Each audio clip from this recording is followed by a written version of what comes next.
bienvenue à cette présentation de l'Instapot Viva. Je n'ai pas vu aucune vidéo de présentation de ce merveilleux appareil qui promet plein de belles choses. Alors aujourd'hui, je vous présente l'Instapot Viva, qui est un autocuiseur multifonction programmable 9 en 1. C'est parti! Avec les choses qu'on a trouvées dans la boîte, on a la petite tasse à mesurer, le petit contenant à mesurer, une louche pour les liquides, une cuillère traditionnelle à riz.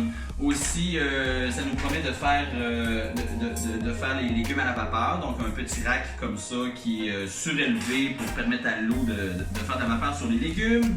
On a également le livre de recettes comme ça. Est-ce qu'il est juste en anglais, Nico? Juste en anglais. Il est juste en anglais, bon, c'est ça. C'est juste en anglais, que voulez-vous. Ensuite, le guide de référence, parce qu'il y a plusieurs modes qui sont inclus dans les boutons. Mais bon, moi, c'est la première fois que je le déballe. On va découvrir ensemble si ça vaut vraiment la peine, si ça fonctionne bien aussi, puis si on ne fait pas cramer des trucs. Ensuite, dans la boîte, on avait cette petite charte-là que je trouve vraiment fantastique. Alors, ça nous permet de mettre le bon nombre d'eau pour tel type de légumes et combien de minutes, à quelle température le mettre également. Donc, on va voir si c'est vraiment utile, si ça va vraiment bien. Et bien sûr, le mode d'emploi. Bon, là, comme prémisse à cette vidéo, on a fait le test de la machine. Nico a fait le test de la machine. Puis, il fallait faire bouillir 2 tasses d'eau, je crois. 3 tasses d'eau pendant 2 minutes. 3 tasses d'eau pendant 2 minutes. Juste pour voir si tout était normal, tout ça. Ça sentait un petit peu le cramé, un petit peu le plastique bizarre. Mais bon, peut-être qu'elle s'est décrassée. Alors, durant ce banc d'essai, ce soir, je voulais essayer 2 recettes. Le canard du lac Brome. Et là, moi, con comme je suis, je regarde les annonces. Là, ça dit on peut cuire un poulet entier. Mais là, le petit son. C'est malade. Puis là, je me suis bien aperçu que mon canard, il rentrerait probablement pas là-dedans. Donc, je vais sûrement être obligé de le couper. Il cassait les pattes, en fait. Ouais, parce que je vais être obligé de le taillader un peu. Fait que d'abord, on va le faire comme en morceaux. Ce qui serait comme pas l'idéal parce que je pensais qu'on allait pouvoir le cuire au complet. Mais bon, ça sera le test de la soirée. Donc, ce soir, on fait un canard du lac Brome entier, en morceaux. Puis, on va essayer de le faire cuire correctement. J'ai lu que la volaille entière, ça prend environ 45 minutes avec ce procédé-là. Donc, on va voir combien de temps ça prend. Puis, on se fait une belle petite sauce avec ça et tous les ingrédients vont être juste en bas dans la description. À tantôt. Début de la recette. Finalement, j'ai coupé mon canard en 4 pour que ça rentre mieux. Donc, je vais le cuire à haute pression. Donc pressure level, je vais le cuire à haute pression. Ils disent 45 minutes pour la volaille, donc canard ça devrait être sensiblement la même chose. On va l'essayer ensemble. Je vais prendre un mélange de légumes qu'on appelle en cuisine la mirepoix. Donc céleri, carotte, oignon, un peu de feuilles de laurier, quelques grains de poivre, les morceaux de canard comme ça. Puis moi j'aurais mis probablement un fond de veau ou un fond de volaille. J'avais déjà un petit fond d'oie de mon élevage précédent que j'avais déjà fait. Si vous n'en avez pas, vous pouvez juste prendre un fond de volaille également, ça pourrait faire le travail. Dans les instructions, il disait de mettre au moins 2 tasses de liquide pour que la pression se fasse comme il faut dans la machine. Donc je vais mouiller avec au moins 2 tasses de ce liquide-là et au moins une tasse de vin rouge. Puis on va voir le résultat à la fin. De quoi ça a l'air. Alors, c'est parti pour 45 minutes.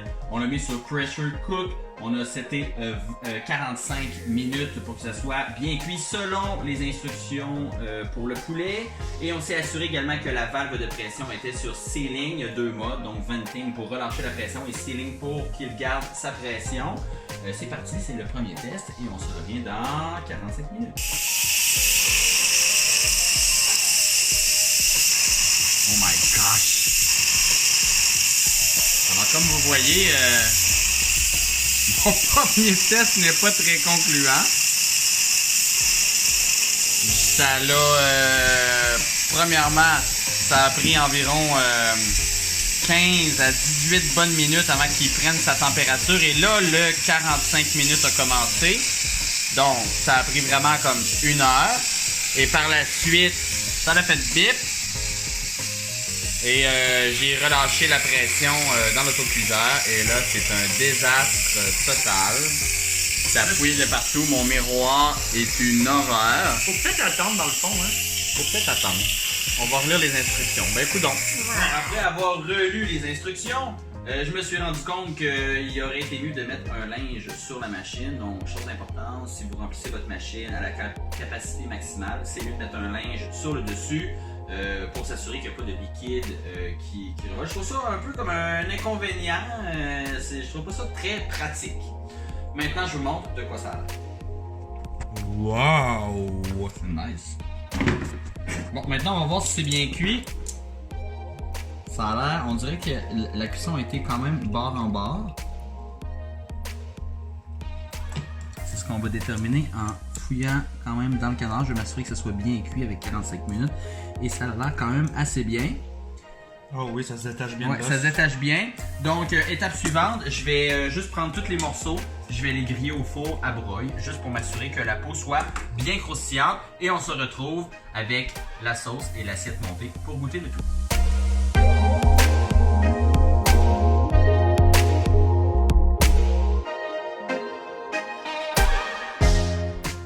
Alors voilà, recette terminée, petit accompagnement de salade. La peau a quand même bien grillé sur le dessus avec le broil dans le four. Donc 1h15 au lieu de 2h30, donc moitié de temps. Et maintenant, c'est le temps de goûter. Alors, allons-y. Oh!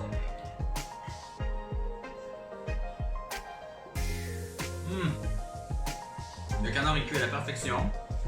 Donc, 45 minutes de cuisson, ça le fait. Et là, présentement, je suis en train de réduire le bouillon, faire une soupe, le gras de canard et tout. Ça va faire vraiment un très bon potage. Et sérieusement, le canard est vraiment exceptionnel. Alors voici le petit résumé de ma recette qui a été un franc succès, sérieusement.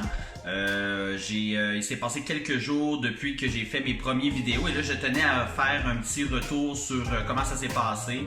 Alors les petits points je crois qui sont importants avec l'Instapot, c'est de bien respecter le liquide recommandé, la petite barre qu'il y a dans la cuve, parce qu'on a vu que moi ça l'a débordé, j'avais le canard qui dépassait. Alors important de respecter ça, sinon le temps de cuisson a été réduit de plus de la moitié, donc c'est vraiment très intéressant pour ça. Depuis quelques jours j'ai vraiment testé d'autres recettes aussi. Ça va être dans les prochaines vidéos, donc important de vous abonner à ma chaîne si vous voulez voir les autres vidéos, entre autres comment faire un bon riz à sushi et comment faire du yogourt maison également. Pour l'instant, c'est une réussite. L'Instapot fonctionne très bien. J'ai fait une première recette que je vous ai montrée. J'en ai fait une deuxième par la suite et tout a été bien réussi encore. Alors, je vous conseille. À date, ça va très bien pour l'achat de l'Instapot. Et on va voir avec les autres recettes qu'est-ce que ça donne. N'oubliez pas d'aimer la vidéo et de vous abonner. À la prochaine!